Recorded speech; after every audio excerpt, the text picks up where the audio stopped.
Que j'ai touché à la magie, j'ai touché à la sorcellerie, je suis franc-maçon. Je vais vous expliquer comment tout ceci est arrivé.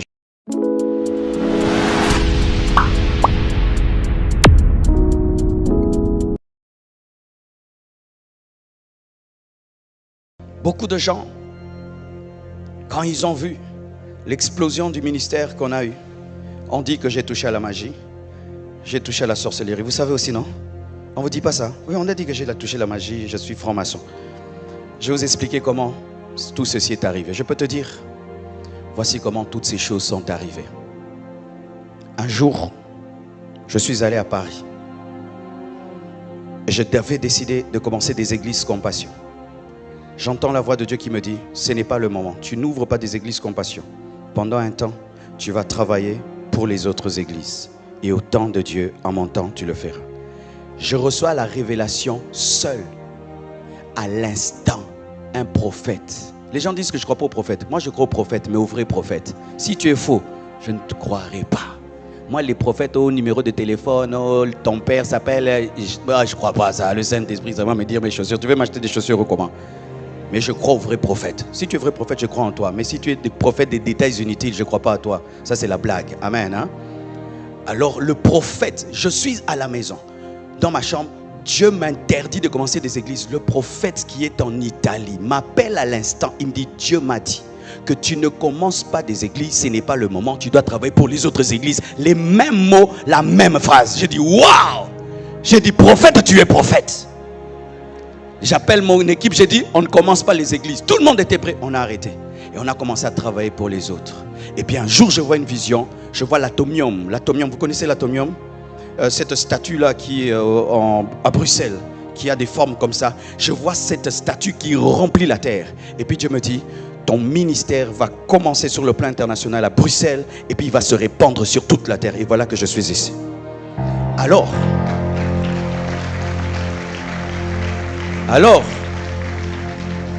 quand Dieu te promet des choses, Satan entend et il va venir te promettre. Alors un jour, je vais à Brazzaville. Je vois une vision. Depuis que je suis sur la terre, je n'ai jamais vu quelqu'un d'aussi beau. Je vois un être beau. Il était comme Michael Jackson. Il avait le magnétisme de Michael Jackson. Il marchait comme s'il planait. Il était beau, il était fier. Et je le regardais. J'ai dit, quelle beauté. C'était un homme, mais il était comme une femme. Et il venait, et derrière lui, il y avait une foule, une très grande foule. Tout le monde l'admirait, et la foule le suivait. Et je l'ai vu s'approcher, et j'étais ébloui, j'étais comme séduit. Et puis l'esprit m'a dit, Marcelo, c'est Lucifer. J'ai dit, oh, beau comme ça. Le make-up a commencé par Satan. Il se déguise en ange de lumière parce qu'il a beaucoup de boutons.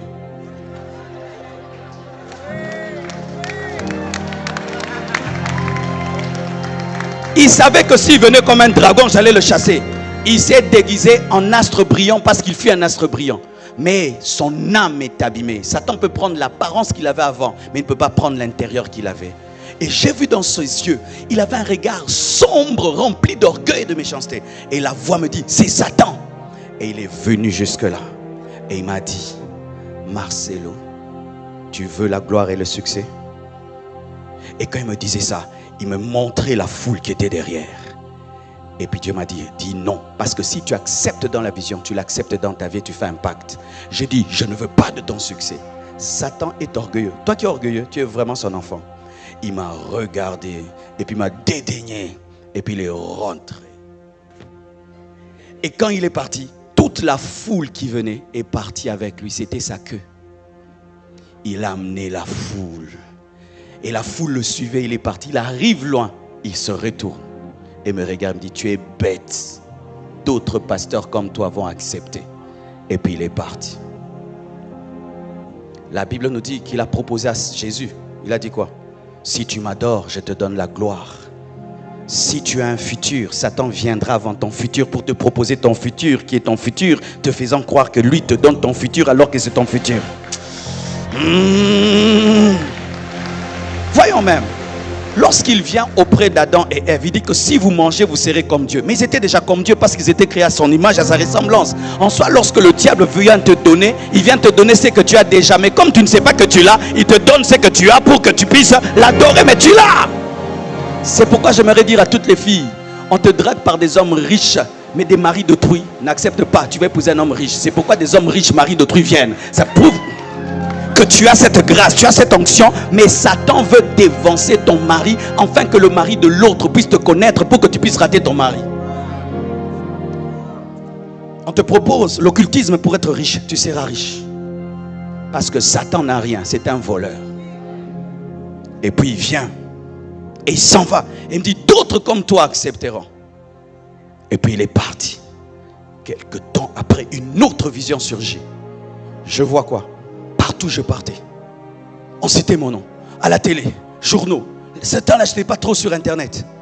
Et puis j'ai dit, Dieu, c'est comme si j'ai accepté. Le succès est là. Partout on parle de moi.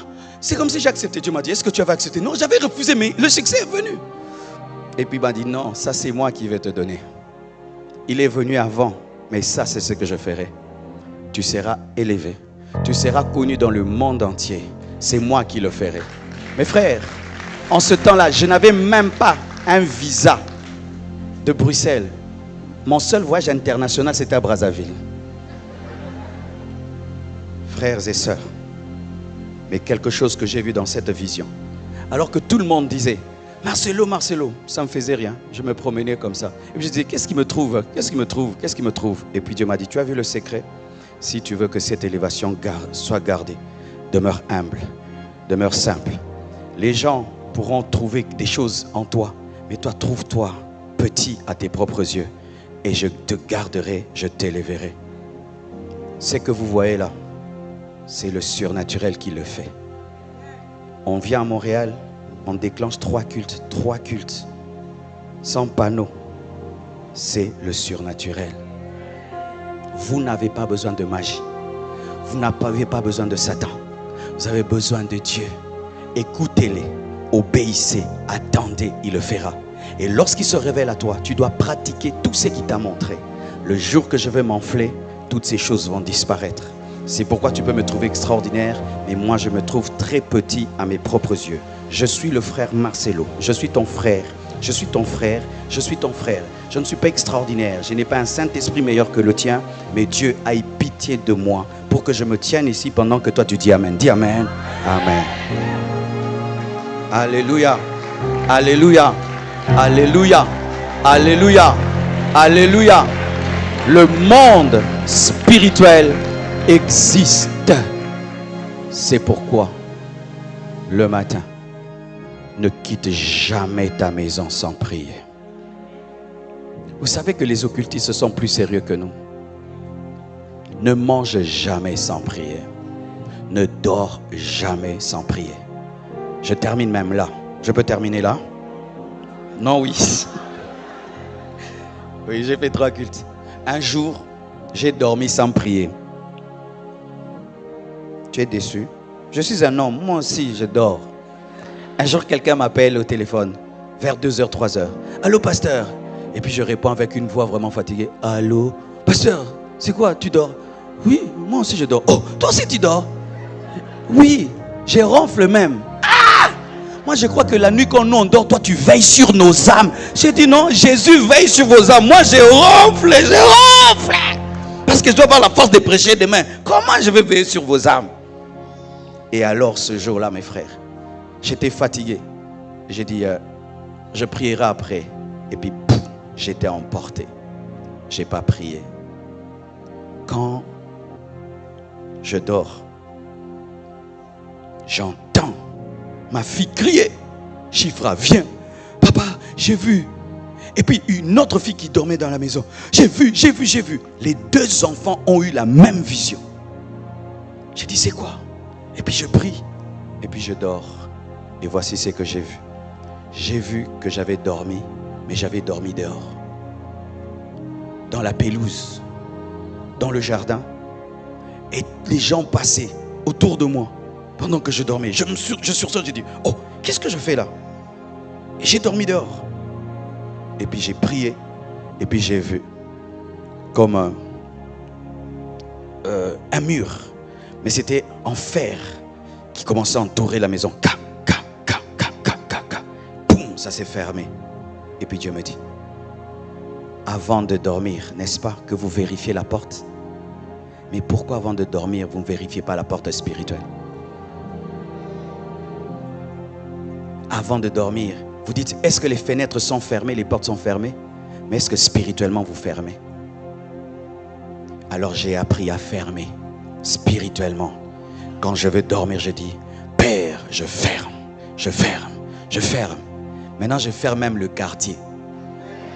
Je suis chef du quartier. Hein?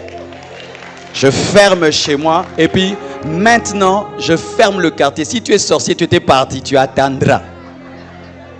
Donne-moi l'amen.